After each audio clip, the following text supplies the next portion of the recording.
Hello guys, welcome to detail study. आज हम क्या करेंगे गाइस, एक बहुत ही हॉट टॉपिक को क्लियर करेंगे, यानी कि एक्टिव पैसिव, जिसमें हमें एक्टिव रहना है। You know what is the active passive.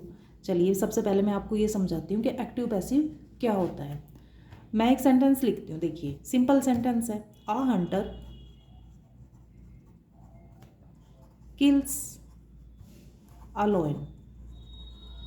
मैंने एक सिंपल सेंटेंस लिखा, आ हंटर किल्स अ लायन। एक शिकारी ने शेर को मारा, कुछ नया काम नहीं किया है, बट इसमें हमें कुछ नया करना है। कैसे क्या करना है गाइस, देखिए मैं बताती हूँ आपको। ए हंटर, इसमें जो हंटर है वो क्या है, हमारा सब्जेक्ट। अब का आप कहोगे मैम ये सब्जेक्ट क्या होता है। सब्जेक्ट वो होता है जो काम को करता है, किसी सेंटेंस में करने वाला, हिंदी में जिसे हम कर्ता भी कहते हैं। चलिए मैं लिख ही देती हूँ, आपको क्लियर हो जाएगा। ये देखिए, आ हंटर, एक शिकारी जो इस काम को कुछ भी कर रहा है, चाहे वो शेर को मार रहा है, चाहे वो स्नेक को मार रहा है, कुछ भी कर रहा है, बट करता तो वही है ना।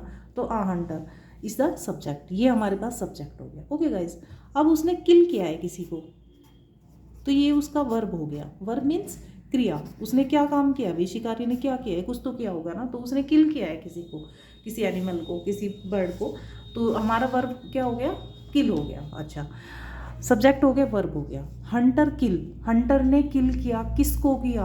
अब हमारा ऑब्जेक्ट, उसको हम क्या बुलाते हैं, ऑब्जेक्ट। किसको मारा है भाई, ऑब्जेक्ट हमारा क्या हो गया, इसको हम कहेंगे कर्म। हिंदी में क्या कर्म किया है उसने, कहते हैं ना अच्छे कर्म बुरे कर्म। तो ऑब्जेक्ट क्या है हमारा, ऑब्जेक्ट हमारा है लोइन। तो ये तीनों चीज़ आई थिंक आपको क्लियर समझ में आ गई होगी। इन तीनों से मिलकर हमारा ये सेंटेंस बना है। और मोस्ट ऑफ सेंटेंसेस जो होते हैं, इनमें ये तीन चीज़ें होती ही होती हैं, एक सब्जेक्ट, एक वर्ब और एक ऑब्जेक्ट। मिनिमम ये 90% जो सेंटेंसेस होते हैं उनमें होती ही होती है। ओके स्टूडेंट्स, कुछ सेंटेंसेस को छोड़ के जो कि ऑर्डर मोड में होते हैं या अदर टाइप होते हैं, उसके बारे में हम बाद में बात करेंगे। अभी मैं उनको लेके आऊँगी तो कंफ्यूज हो जाओगे। तो अभी हमने ये समझना है कि हम 90% सेंटेंसेस की बात यहाँ पर कर रहे हैं। तो उसमें क्या होगा कि हंटर किल्स अ लोइन, हंटर ने लोइन को किल किया है। ओके, तो उसमें तीन चीज़ हमारी मेन होगी, एक हेल्प सब्जेक्ट होगा, एक वर्ब होगा, एक ऑब्जेक्ट होगा। देखिए वर्ब में क्या हो सकता है, यहाँ कभी कभी हमें हेल्पिंग वर्ब मिल सकती है। इसको मैं थोड़ा सा और क्लियर कर देती हूँ।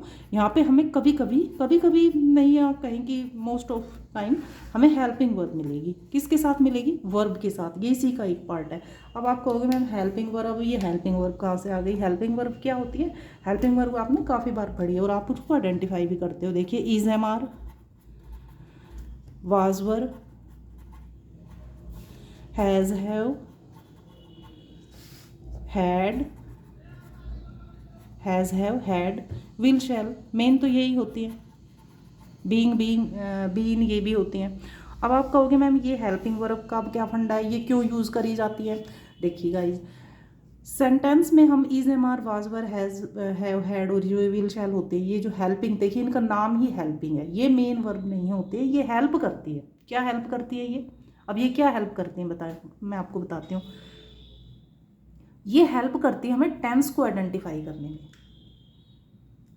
अब आप कहोगे मैम टेंस आ गया, आप तो एक्टिव पैसिव करा रहे थे, अब इसमें टेंस आ गया। नहीं गाइस, ऐसा कुछ भी नहीं है, टेंस कहीं नहीं आएगा, टेंस को हम छेड़ेंगे भी नहीं। देखिए ये हमें क्या आइडेंटिफाई करने में हेल्प करती है, टेंस की। टेंस का मतलब क्या होता है, टेंस का मतलब होता है काल।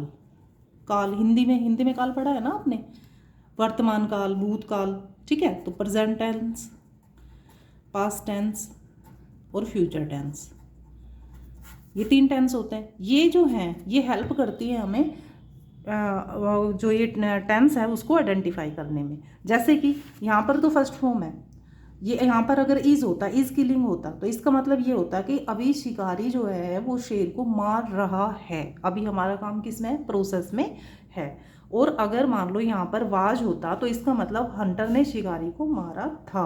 और अगर यहाँ विल होता तो उसमें हम क्या बोलते कि हंटर ने शेर को हंटर जो है, शिकारी जो है, शेर को मारेगा।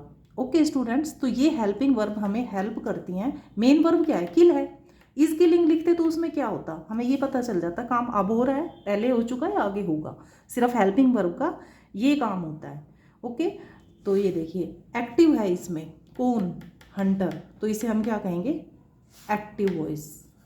ठीक है, क्योंकि इसमें हंटर एक्टिव है, जो कर रहा है वो सब कुछ करने वाला हंटर है। तो ये हमारा क्या है, एक्टिव फॉर्म है। एक्टिव सेंटेंस है ये, कि ए हंटर किल ए लोइन, जिसके 3 पार्ट है, एक सब्जेक्ट, एक वर्ब और एक ऑब्जेक्ट। वर्ब क्या होता है, जो क्रिया हमारी हो रही है, सब्जेक्ट हमारा जो काम करने वाला है, और ऑब्जेक्ट क्या होता है, जो काम कर रहा है वो। ठीक है, वर्ब को मैंने थोड़ा सा डिफाइन किया है कि इसमें हेल्पिंग वर्ब भी यूज़ होती हैं मेन वर्ब के साथ। मेन काम तो उसने मारने का ही है, किलिंग का ही है, लेकिन हेल्पिंग वर्ब यूज़ होती है, is am are was were has have had and will shall. तो ये क्यों यूज़ होती है, इनका रीज़न है, ये हमें काल बताती है, यानी कि पास्ट में हुआ था, फ्यूचर में होगा या अभी हो रहा है। ठीक है, तो ये हमें समझ में आ गया होगा आई होप कि एक्टिव सेंटेंस क्या होता है। अब हम इसको पैसिव में कन्वर्ट करते हैं, पैसिव में कन्वर्ट करते हैं। देखिए, पैसिव में कन्वर्ट करके मैं अपनी तरफ से बता देती हूँ, फिर हम उसके उल पार्ट पढ़ लेंगे। A lion killed by a hunter. ये देखिए, ये पैसिव में हमने कन्वर्ट करके इसको लिखा तो हमारे पास क्या मिला, a lion killed by a hunter. अब इसमें भी 3 काम हो रखे हैं, है तो 3 चीज़ इसमें भी। अब कौन से कहाँ चली गई उसको आइडेंटिफाई करते हैं। देखिए, ए लोयन तो क्या है, ये तो मारा जा रहा है ना, तो ये तो ऑब्जेक्ट ही रहेगा, ये सब्जेक्ट तो नहीं बनेगा ना। किल्ड यानी वर्ब, ये हमारी वही वर्ब है, और जो ये हंटर था ये क्या हो गया, सब्जेक्ट हो गया, है ही, होगा क्या। तो इसमें अब क्या चेंज किया है हमने ये चेंज किया है कि जब एक्टिव एक्टिव वॉइस हम जब पढ़ रहे थे, तो एक्टिव वॉइस में एक्टिव कौन था, सब्जेक्ट एक्टिव था, लेकिन अब सब्जेक्ट कहाँ है, सबसे पीछे वाली लाइन में बैठा है। इसका मतलब अब सब्जेक्ट एक्टिव नहीं है तो सही, बट एक्टिव नहीं है। अब हमारा फ्रंट लाइन पे क्या है, लोइन है।